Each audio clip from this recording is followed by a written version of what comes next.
Welcome, everyone. Thank you again for joining another Intelligent Style Salon. I am Catherine Cassidy, CEO of Boutique Box, and we are helping professional women curate a wardrobe they love so that getting dressed for work, whatever that looks like in the future, is an empowering experience for them to really step into their style, power, and impact, showing up authentically for themselves.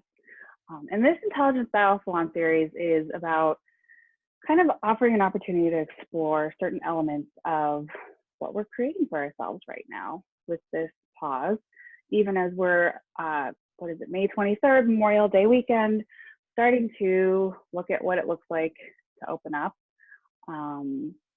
There's still a lot that is shifting, and it's a good opportunity to ask, what do we want?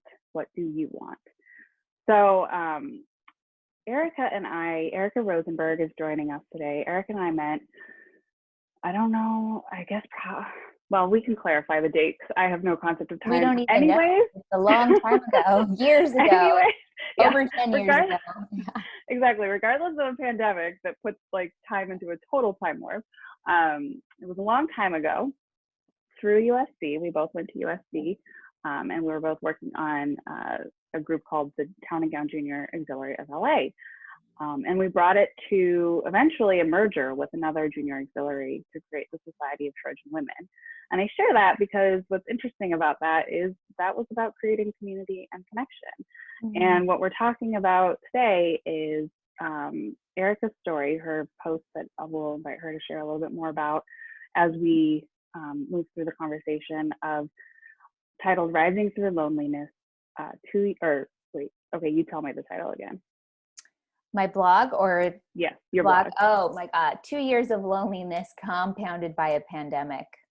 Exactly. Yeah.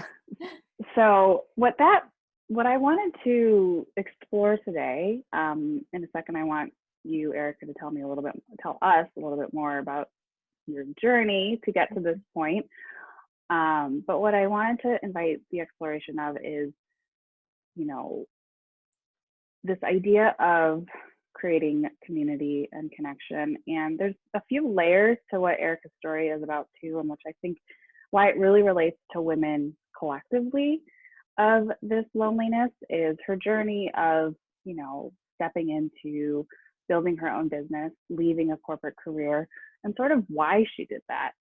And then of course, the loneliness piece, I think just really so many of us can relate to as we try to find our tribe, our community, our women that are really getting what we're doing, what we're creating for ourselves, so that all of us have our permission to create, a new normal where everybody can thrive. So that is what really was inspired in me by Erika's post. And so I thought this is the perfect opportunity to dive into it and dig a little deeper. So Erika, with that, please share with us, where you're at now and what you're creating and bringing to support women, but also a little bit of the backstory of what got you here with your career. Yeah, I think I think I know a couple of you. So thank you for joining. I know our time on our weekends is so precious, so I'm grateful for your time. And thank you for choosing to spend it with us. So I've about 18 years spent in a traditional corporate environment, working for really large firms like Disney, Mattel, and was just so fulfilled by that work. And then went on to start a family, became a mother, and started a coaching and consulting practice. Now in practice for about 4 years now. And I think, my journey in terms of, I'll just focus on the loneliness factor, because I know that's something that is, I find that a lot of us, it's almost like the feelings are kind of confusing. You don't really know how to put your finger on it. It's so easy to generalize it. But I think it kind of started when I was working well over 40 hours a week for a really large company, traveling internationally. And this was, about at least 5 years ago. And I remember almost, being in a place where my priority was my spouse at the time and my career. Those were the things that were paramount. And I feel like now reflecting back, like I really felt lonely and experienced loneliness because I didn't believe that I had the time that I wanted to really invest and nurture my friendships and my social relationships. So that kind of started a long time ago. And I really now, and in the awareness that I have about loneliness and doing a little bit of research about it, there's an ocean of research on this topic, by the way, and I'll share just kind of what I know. And so it kind of started back then, and then I pivoted strongly and left a corporate role and became a mother and birthed 3 children in 4 years. And I don't know if who can raise their hand, or is anybody who's a mom that's here. I know Aileen's a mom, but I don't. Who else? Anybody else on the call? A mom? Tracy is. Yeah, she's. Yeah. So motherhood. I think, which I know a lot of mothers might be able to identify with the feeling of loneliness and having young children and being immersed in meeting their needs. And my personal experience of birthing multiple in such a compressed time really ripped me away from the social world, and it kind of, a lot of my friends were still working, really dedicating their time to their career if they were launching a business. And so it was just a real, it really rattled me. And I knew, I was aware of it, but I didn't know what to do about it. And then over time, I'd say the last 6 months, I started to kind of, really pour myself into more of my work as a coach and as a consultant. And I really put my finger on the fact that I was so thirsty for not really mom friends, and not and so it was really about connecting with people that shared my interests and kind of shared my passions. And so that has kind of really helped me become a little bit more intentional about who I spend my time with. And I think when I had that aha moment, I looked at my calendar and I asked myself, who am I spending my time with? Why do I feel this way? Who am I making plans to connect with? And none of the people I was really connecting with were really fulfilling that need. And so I just ultimately kind of realized, well, what can I do about this? Who within my family, my social, my professional network kind of can help me fill that void. And so since that, it's required a lot of work and discipline, but I have felt a lot more balanced and a lot more confidence in talking about this topic. Yeah. Well, I think there's layers. And so, there are moms on the call and there are not moms on the call, and maybe women that are thinking about or want to be moms at some point. So what I think is interesting about what you're highlighting is, at least I can speak to this from my experience, is one of the things that I have had a fear of is, can I have it all? And that's why I think this conversation is actually also really important, again, for women as a collective, of really exploring our relationships and who's really helping us stay supported and giving us that high five, you got this, it's hard, that real connection and that real community.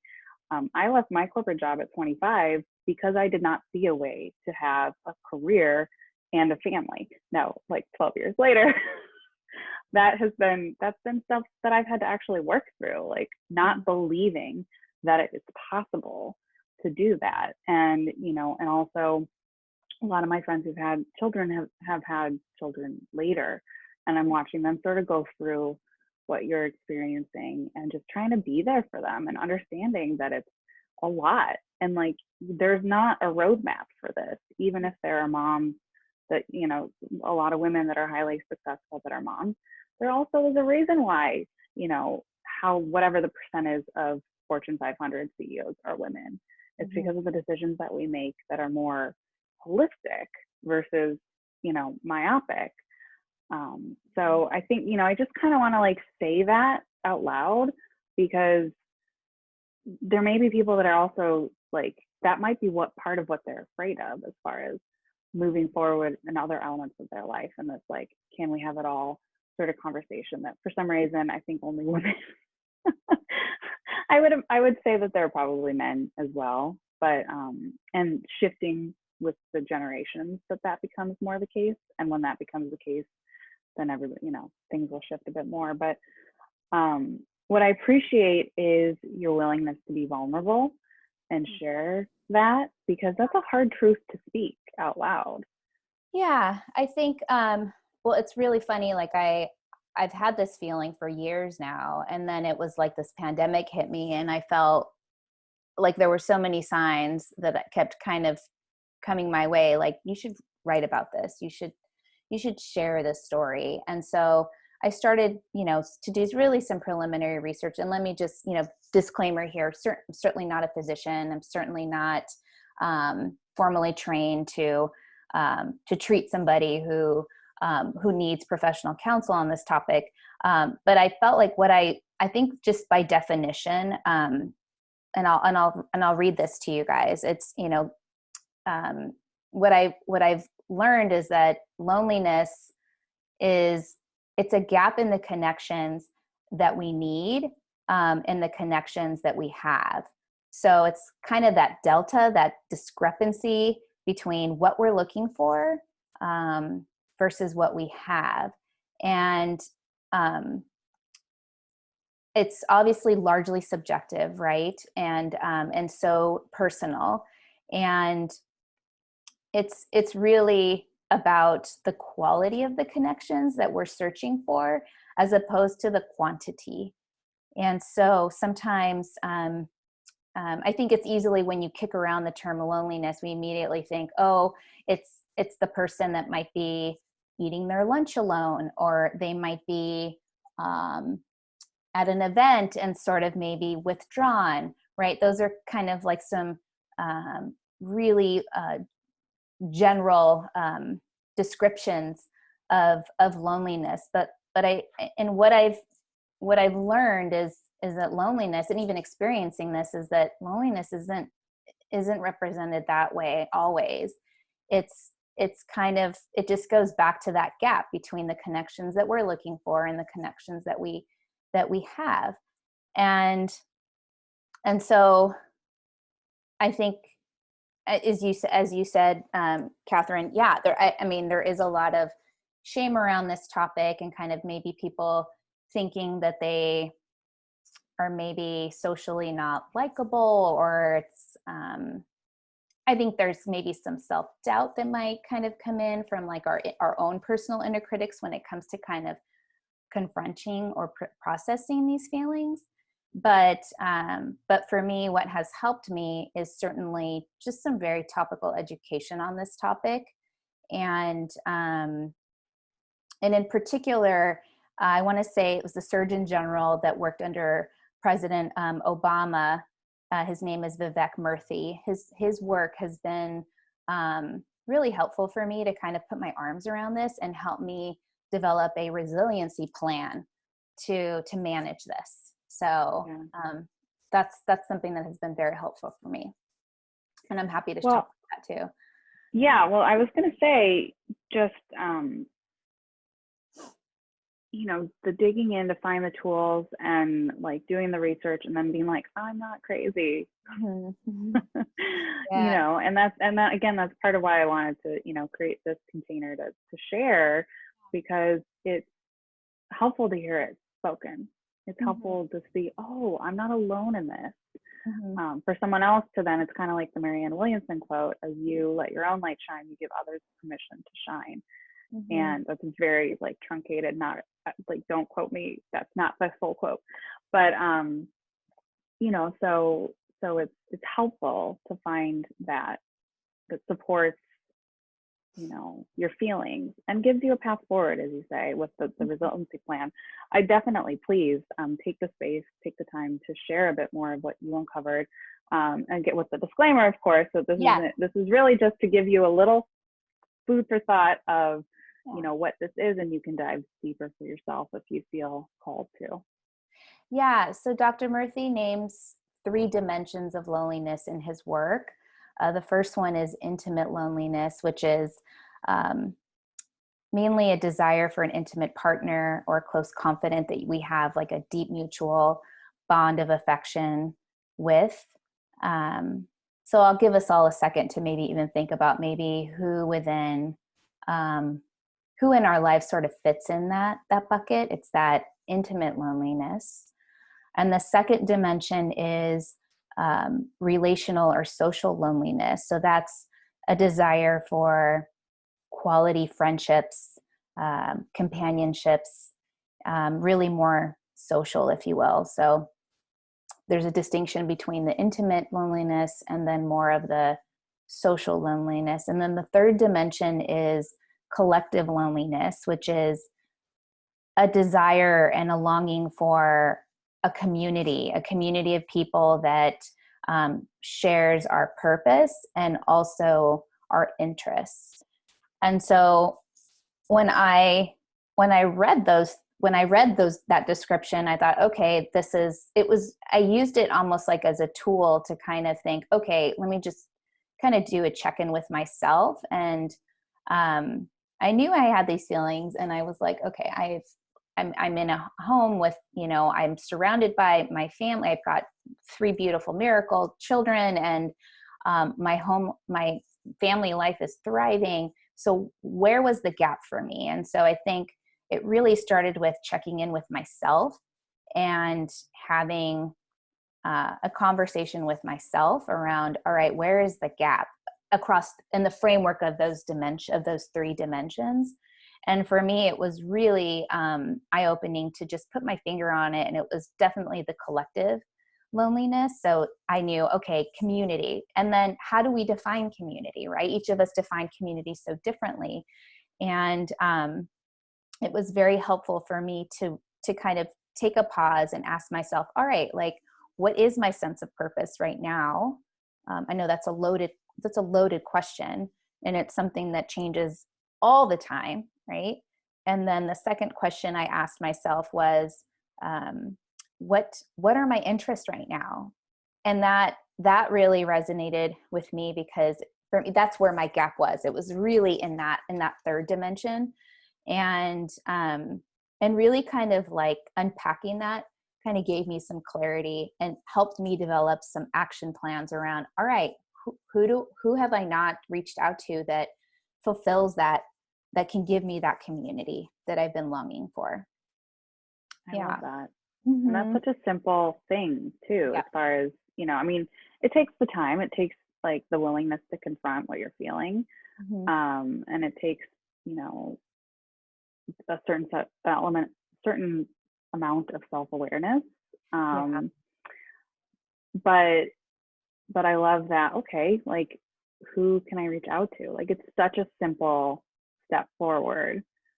So it doesn't have to feel overwhelming, especially after you've processed all of that. Yeah, I think the first step, it's kind of funny that, and I think Dr. Murthy also names this. Like, I think the first thing is just acknowledging, like I said, it's so easy to have this like, oh, this is this generalized loneliness. But if you unpack it, like, really, if the metaphor is like a suitcase, what is in the suitcase? Like, really kind of filter your thoughts and kind of process that. And I think applying that framework, kind of, where is it? Is it the intimate loneliness? Is it the social loneliness? Or is it that collective loneliness? And sort of really kind of examining the feelings so that you can provide context to it and also find a way to move forward. And really, and I call it like unpack it, so that we're learning more about ourselves, and also kind of empowering ourselves to address it, to confront it, right? So makes me think of Shrek, Donkey and Shrek, when he's like, I love onions, or so the layers, basically. I'm the worst with details when it comes to that, but like, I have the vision of the donkey in my head, through Yeah. Talking about all his layers like an onion. Yeah. So it really is starting with, conversation with yourself. And I think knowing now, especially now, I don't know how, for me, a big thing that's kind of like been sticking with me is like, no one is going to save me during this pandemic. Okay. We have so many of us are in shelter in place, regardless what state we're in. No one's going to come save us. So we have to save ourselves. So again, it keeps going. It goes back to like, what's our relationship with ourselves? What are we consciously aware of when it comes to that suitcase of feelings and thoughts? When it comes to loneliness. So if no one's going to come save us, what are we going to do about it? So, and that's, just to acknowledge that is such a, Aileen, are you okay with being recorded with your phone? Yeah, it's totally fine. Okay. Okay, perfect. Yeah. I just wanted to make sure. I just wanted to comment. I think like I'm just loving what I'm hearing, because I think like when Erika was like, when I was looking at this conference and I was reading your blog, I'm like, The questions, the things that you guys have been saying. is so true. Like, I'm currently working right now, but I had 3 kids. And I don't know, I've talked to Erika about this. I've moved to like 4 different states, so each time I was actually home with the kids. And when I see Erika, I don't know how you do it, lady, because I'm like, I have an 8-year-old who's my youngest. I have an 18 who's going to college, and I have a 15-year-old. So the 2 are like fine. They're older, but even just dealing with my 8-year-old, it's been hard. And I did stay home till like basically till almost they went to kindergarten. And it's been really, I've struggled with depression. I've had postpartum every time I had the kids. And I felt like, Erika, like, what am I complaining about? I felt like I was weak, every time, like my first one, we moved from San Diego, we moved to Dallas. And, I was like, great, I was actually working in biotech for about 15 years in research. I love my job. Just like Erika was like, I love the job, but it was different after you have kids. And I was just talking about, last night with my mom, like my biggest anguish was I didn't realize I would change like the way I did, because when you have to drop off your son, who's like 5 months in daycare, to go to a job, to have a meeting at 8:00, I couldn't take it. It was really like the worst anguish when you're leaving your baby at 6 a.m. at a daycare, and I have to go to work. It takes me 45 minutes to go to Torrey Pines. And although I love my job, I gave it up and we moved. So actually, I was fortunate in that sense, but it was a struggle for me, because not only did we leave San Diego, my job, my friends, my family in LA, we were like in a 2-acre lot. And I was like, where the hell am I? Like, I'm like in Kansas. I don't even know what's going on. I'm from California. But I experienced so much depression. I think that's why I think, as women, like you're talking, you're right. Who's going to save us? We got to save ourselves. And I think it took me many years. I'm 45 now, but I recognize it. You're like, you know what? It was a struggle for me, even uprooting anywhere. We've counted how many times I've uprooted. It was like 4 states in our 20 years of marriage. We've owned and sold 4 houses. Personally, when I was 18 and I left Torrance to go to San Diego, I've moved 16 times. So I was like, heck yeah, it's hard for women. Number one, we need to like have that connection with females, right? And I'm with Erika. I am very picky. And I think I learned really quickly, like, I don't want to just be thrown in a mom group. And I had like nothing to talk to them about. Like after like talking about kids, I was seeking that like deep connection. And because having worked and having your degree and having that deeper, meaningful talks, like talking about worldly things, and not like, I need a nanny, because I remember not feeling it in Texas. We were in South Lake, which is an affluent area. And I remember the moms there, I couldn't connect with a lot of them because they were complaining, even though they had a maid, they were like complaining they don't have enough time to go to Starbucks and all this stuff. And I'm like, what? Yeah. That was their deep conversation, and I had a difficult time. And I do not fit in that world. I'm not rich, and I I was seeking that like connection, the deep friendship, and I realized really quick that I didn't fit in that mom group, you know. And I think like Erika was saying too, when I think about my deep friends, the ones I've still kept in touch with, Chicago, I have a good friend, San Diego and Texas. And it's actually, they're very educated, professional women that also struggles with having to raise a family. And I think the pressure is so hard on us because it's like you can't have it all, right? But I'm really, I mean, after having like, I don't know, 4 different jobs, but I always stayed in the science field. It is, you know, the only thing I tell Erica is when I see her, I see myself because I had that struggle. And there is light, you know, and I think, you know, I think back on what saved me, it was deep connections with my friends. And even if they're in different states, because they, like, I have a really good friend, one of my best friends since I was 12, and she was, you know, went to UCLA, she went to UCLA, went to Davis and became a DA. She was a lawyer. She met her husband at UC Davis. They settled in San Diego. We both got pregnant within 2 weeks of each other. And then when she was about 3 months pregnant, she quit her job. She was heading a team of 20 lawyers. She was probably about 35, but she was going to have her own law firm by the time she was 40. That was her goal. And I'm still really good friends with her. In fact, I'm going to Zoom with them at 2:00. And she told me, you know, like she has always been like an inspiration because she did give up her job completely. Her husband is a corporate lawyer, you know, and he actually has done really well in San Diego where she never had to work. But now her 2 are, you know, one got into Caltech, he's 19. The other one is 15 years old. But she said, you know, we were just talking like, now what, Mary? I said, are you going to go back and become a lawyer? She's like, I'm not sure because I don't really want the stress. But I need something, you know, like she devoted all her energy. And like I see Erika totally devoting, like planting those seeds and making sure it's fertilized. And I know the benefit is going to be good. But I ask her all the time, sometimes we have those talks when you go to happy hour, Mary, what do you think about, you know, like the career and what you want to do? And she said, it is definitely in the back of my mind, you know, but they couldn't have 2 lawyers in the same family and raise the kids.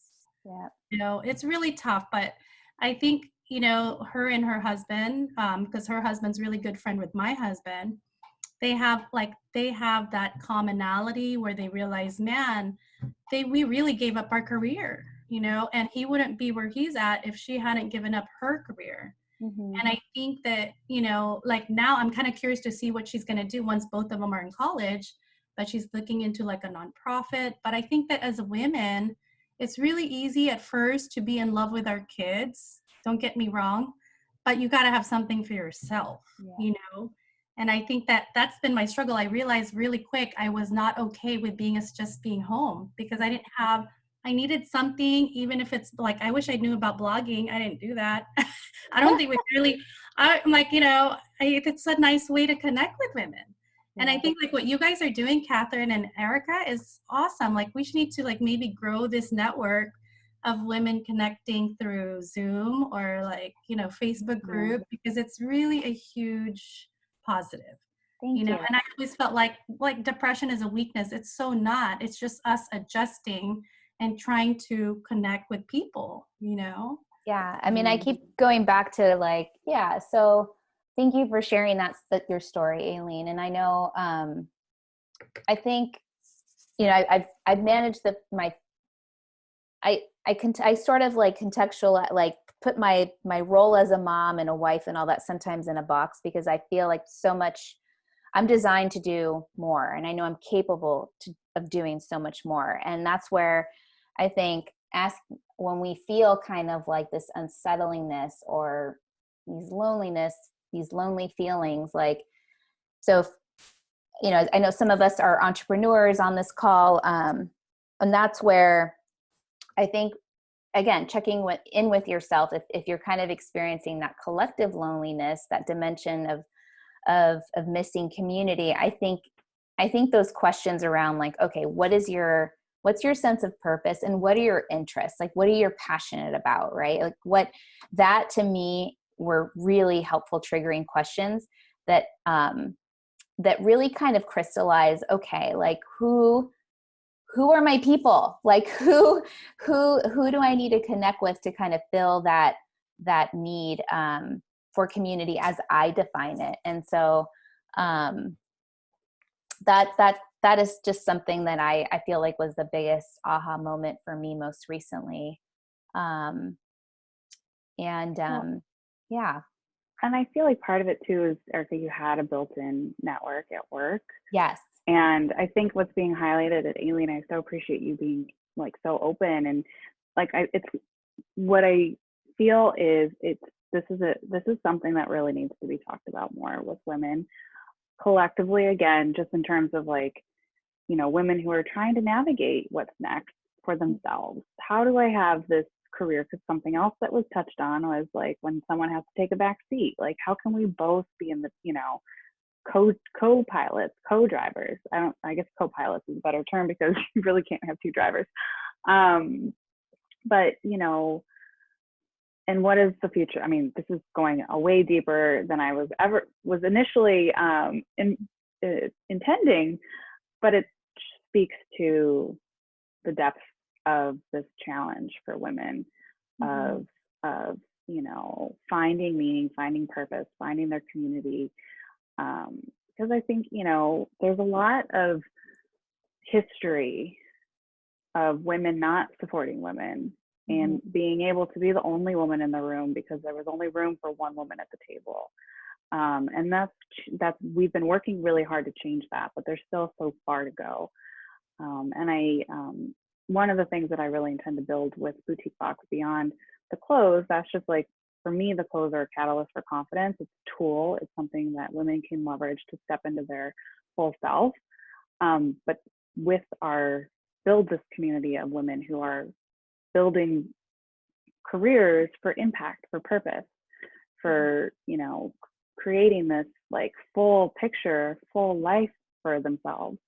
And what Erika, you've shared, and Aileen, what you shared is, you know, there's no one way to do it. And so talking about the different like challenges and the different possible solutions, or one step forward at a time sort of a thing, because it's not about, it's a marathon. It's not a race, it's not a sprint. I think that that's a really, if that's the takeaway for people from this, of you're not alone, you're not crazy, and it's possible. And like, so, you know, Erika, I really appreciate you opening up this, I don't want to say Pandora's box, but I guess it No, I think it's just permission to talk about it, permission to, and obviously, you know, so that's a great segue. I just wanted, you know, before we finish, like stop the recording, I do want to share kind of like just some tips, and we can share this with the attendees later. But I think it's first and foremost remembering. I think, you know, at the most basic way to define it, I think loneliness is just that gap from what we are looking for, the connections that we're looking for, and the connections that we have. And so first and foremost, remembering we're in control, like checking in with ourselves, gaining some awareness and education on this topic. Don't go and research and read theses on this. It's just, I think just doing some high level research and just kind of educating yourself on what, even if what I've shared is helpful, wonderful. Like just to educate yourself enough to kind of put your hands around it. So I shared those three dimensions of loneliness. I think naming it, sort of, you know, if you unpack the suitcase, like what is it? Does it fall in that intimate dimension? Is it more in the social dimension, or is it in that third collective dimension? I think the fourth tip is, okay, how are we going to lead ourselves? So we're leading ourselves every day as business owners, as friends, as daughters, as sisters, as mothers, right? And so how are we going to lead ourselves out of it, through it, and ultimately, I think developing like some sort of resilience plan that serves us to address those specific loneliness feelings that we're experiencing. And then the number one mistake, I think, is just not doing anything about it, not checking in with ourselves and sort of falling victim, and not leading ourselves. So I think that's where we really do ourselves a disservice, is not by remembering that we have the power to lead ourselves. Yeah. I appreciate you saying that way too. You do, goes back to what you were saying initially around like, no one's going to save me. I need to save myself, take care of myself. And ultimately, like, you are in control of your life. So you are in control of how you work with others, communicate with others, connect with others. And so if there's a disconnect, what was it that you said again, the phrase as far as the gap? Yeah, I think loneliness at its just essence is a gap in the connections we're longing for, comparing those to the ones that we have. It's really, it's that there's a gap. There's a gap in the connections we have and the connections that we want. And the same can be said for where you are now versus where you want to, what you want to create for your reality. One of my past coaches used to say, and I think it's so true, she still says it, but anyways, there is no arrival. And that's a dangerous thing, that people think that there is arrival. So even if, you have a place where you want to go, you will continue to grow and evolve, because that's like part of being human, until you've completed your purpose. And any case, with that, I will be sharing more about Erika below in the recording, for those of you who are here live. And if this is meaningful, I think it would be wonderful if there's anyone that comes to mind to share this conversation with, and also that way they can get to know Erika. But she's worked with some very well-known brands in the marketing, and now is helping people find their voice, pivot in their careers, pivot in their businesses, and recognize their full potential. And as you can see, there's a like space that she can create for you to take that one step at a time. Thank you for joining us, Erika. I really appreciate what you created. I appreciate you. I know I've said this already, but just again, like, opening up this conversation for women to explore, what they're really feeling and all the layers of what they're trying to create for themselves in their lives. And someone once said around, there's been a conversation with past ones around like being allowed to have layers. And again, also there's being allowed to have emotions, I think, for women. But that goes down another path. So with that, we will close out the recording so we can open up the conversation. And thank you again, Erika. Thank you.